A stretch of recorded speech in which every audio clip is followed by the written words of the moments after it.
Welcome to all the aspirants. நாம இன்னைக்கு 23 July current affairs பார்க்க போறோம்.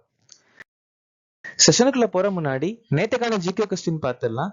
ஜந்தால் மற்றும் ஹுண்டா எந்த மாநிலத்தின் நடனம்? ஜார்க்கண்ட். பூத ஆராதனை மற்றும் பயலாட்டா எந்த மாநிலத்தின் நடனம்? கர்நாடகா. தெய்யம் மற்றும் சவிட்டு நாடகம் எந்த மாநிலத்தின் நடனம்? கேரளா.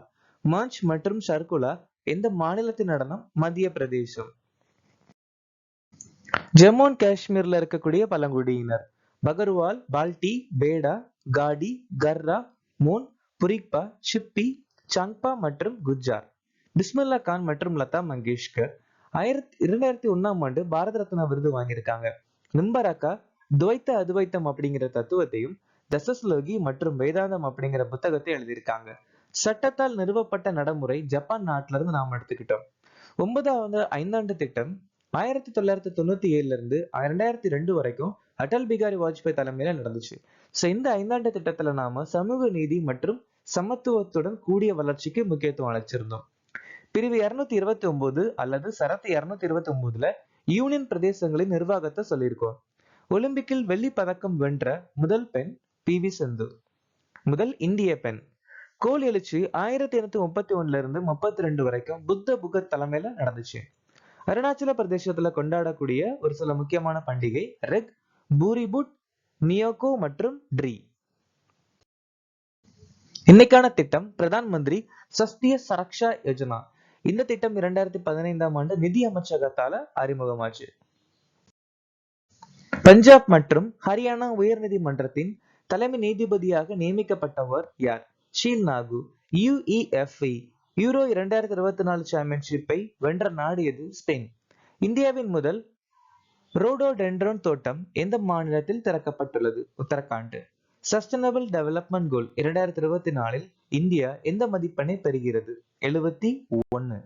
இந்த மாநில அரசு முக்கிய மந்திரி யுவ காரிய பிரசிக்ஷன் யோஜனா என்ற திட்டத்தை அறிமுகப்படுத்தியது? மகாராஷ்டிரா. ருவாண்டாவின் அதிபராக பதவியேற்றவர் யார்? Paul Kagame. டேனியல் நொபோவோ ஈக்குவேடர் நாட்டுடைய ஜனாதிபதி. பீட்டர் பெல்லிக்ரினி ஸ்லோவேக்கியா நாட்டுடைய ஜனாதிபதி. ஜெரிமியா மனேல் சாலமன் தீவு நாட்டுடைய பிரதமர். ஜோஸ் ரவல் முலினோ பனாமா நாட்டுடைய அதிபர். மிக்கேல் மெசஸ்டின் ரஷ்யா நாட்டுடைய பிரதமர். முகமது இட்ரிஸ் டெபி சாட் நாட்டுடைய ஜனாதிபதி. லாய் சிங்டே தாய்வான். லாம் வியட்நாம் அதிபர். அல்லாமே ஹலினா சாட் நாட்டுடைய பிரதமர். தோட்டக்கலை அறிவியல் துறையில் அதன் முன்னோடி பணிக்காக எந்த அமைப்பு சிறந்த தொழில்நுட்ப விருதை பெற்றுள்ளது? IISR அப்படின்னா Indian institute of spice research, அதாவது இந்திய நறுமண ஆராய்ச்சி அமைப்பு இல்ல கழகம் அப்படின்னு சொல்லலாம். GSIT அப்படிங்கிற அமைப்பு நாபெட்டால ஆதி உத்தம் அப்படிங்கிற அங்கீகாரம் வாங்கியிருக்கு. கீதா பிரஸ் நிறுவனத்துக்கு காந்தி அமைதி பரிசு கொடுக்கப்பட்டிருக்கு. இந்திய மருத்துவ சங்கம் மற்றும் பயிற்சி பெற்ற செவிலியர் சங்கம் இந்திரா காந்தி அமைதி பரிசு 2022 வாங்கியிருக்கு. 60 பாராசூட் ஷில்ஸ் மருத்துவமனை சுபாஷ் சந்திர போஸ் ஆஃப் த பிரமதன் புரஸ்கார் விருது வாங்கியிருக்கு. Chandrayaan 3 mission குழுக்கு John L jack ஸ்வீகர் ஜேர் விருது கொடுக்கப்பட்டிருக்கு. IPBES நிறுவனத்துக்கு ப்ளூ பிளானட் பரிசு கொடுக்கப்பட்டிருக்கு. எந்த நாடு 1992 ஐநா நீர் மாநாட்டில் 10வது ஆப்பிரிக்கா நாடாக இணைந்தது? Ivory Coast. இந்த ஐவோரி கோஸ்ட் ஆப்பிரிக்கா நாடு, அதாவது இந்த ஐநா நீர் மாநாட்டில் இணைந்த 10வது ஆப்பிரிக்கா நாடும் 53வது நாடும் இந்த ஐவோரி கோஸ்ட் தான். ஸ்வீடன் நாட்டோடைய 32வது உறுப்பினர். சவுதி அரேபியா ஆசியானின் நட்புணர்வு மற்றும் ஒத்துழைப்பு ஒப்பந்தத்தில் இணைந்த 51வது நாடு. உலக நகரங்கள் கலாச்சார மன்றத்தில் இணைந்த முதல் இந்திய நகரம் பெங்களூரு. பிரிக்ஸ் அமைப்புல புதுசா இணைஞ்ச நாடு எகிப்து, எத்தியோப்பியா, ஈரான், ஐக்கிய அரபு எமிரேட், சவுதி அரேபியா. OIML சான்றிதழ்களை வழங்கும் 13வது நாடு இந்தியா. சர்வதேச சோலார் கூட்டணியின் 100வது நாடு பாராகுவே. 119வது நாடு மால்டா. கொழும்பு பாதுகாப்பு மாநாட்டின் 5வது உறுப்பினர் நாடு பங்களாதேஷ். இந்த கொழும்பு பாதுகாப்பு மாநாடு 2020 அறிமுகமாச்சு. இந்த மாநாடுல இந்தியாவும் ஒரு உறுப்பினர் தான்.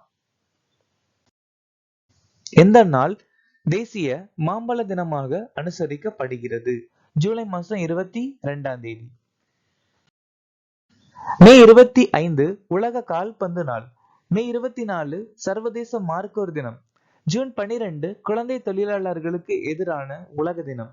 ஜூன் 13 சர்வதேச ஆல்பினிசம் விழிப்புணர்வு தினம். ஜூன் 19 உலக அறிவால் செல் தினம். ஜூன் 20 உலக அகதிகள் தினம். ஜூன் 30 சர்வதேச பாராளுமன்ற தினம். ஜூன் 15 உலக இளைஞர் திறன் தினம்.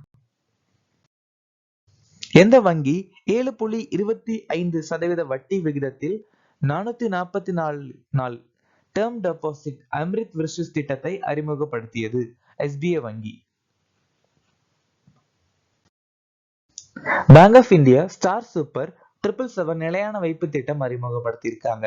சிட்டி யூனியன் வங்கி இந்தியாவின் முதல் குரல் பயோமெட்ரிக் அங்கீகார வங்கி பயன்பாடு அறிமுகப்படுத்தியிருக்காங்க. என்பி நிர்வாகத்தில் சிறந்த வங்கி மகாராஷ்டிரா வங்கி. எனது கணக்கு எனது பெயர் திட்டம் அறிமுகப்படுத்தின வங்கி இந்தியன் ஓவர்சீஸ் வங்கி.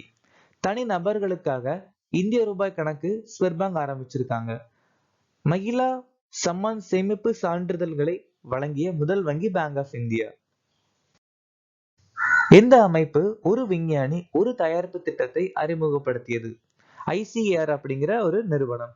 இந்த நிறுவனம் ரீசெண்டா அதனுடைய 96வது நிறுவன தினத்தை கொண்டாடி இருக்காங்க. அது அனுசரிக்கிற விதமா தான் இந்த திட்டத்தை ஆரம்பிச்சிருக்காங்க. ஒரு விஞ்ஞானி ஒரு தயாரிப்பு. MVMSS கலினா கப்பல் தூத்துக்குடி மற்றும் மாலத்தீவுகளுக்கு இடையே இணைக்கப்பட்டிருக்கு. இஸ்ரோ வந்துட்டு ஃபீஸ்ட் அப்படிங்கிற மென்பொருளை உருவாக்கி இருக்காங்க. சிடிபி சுரக்ஷா அப்படிங்கிற ஒரு போர்ட்டல் தோட்டக்கலை மானியங்களுக்காக அறிமுகப்படுத்தப்பட்டிருக்கு. இஸ்ரோ ஏரோடைனமிக்ஸ் வடிவமைப்புக்காக பிரபாகா அப்படிங்கிற மென்பொருள் அமைச்சிருக்காங்க. நிதி ஆயோக் வரலாற்று ரீதியாக பின்தங்கிய பகுதிகளை மேம்படுத்த சம்பூர்ணதா அபியான் திட்டத்தை தொடங்கியிருக்காங்க. கலாச்சார அமைச்சகம் பாரி அப்படிங்கிற திட்டத்தை ஆரம்பிச்சிருக்காங்க. பின் வருவனவற்றில் நேரடி வரி எது? மாநகராட்சி வரி. மீதி இருக்க எல்லாமே கலால் வரி, எல்லாருமே மறைமுக வரி.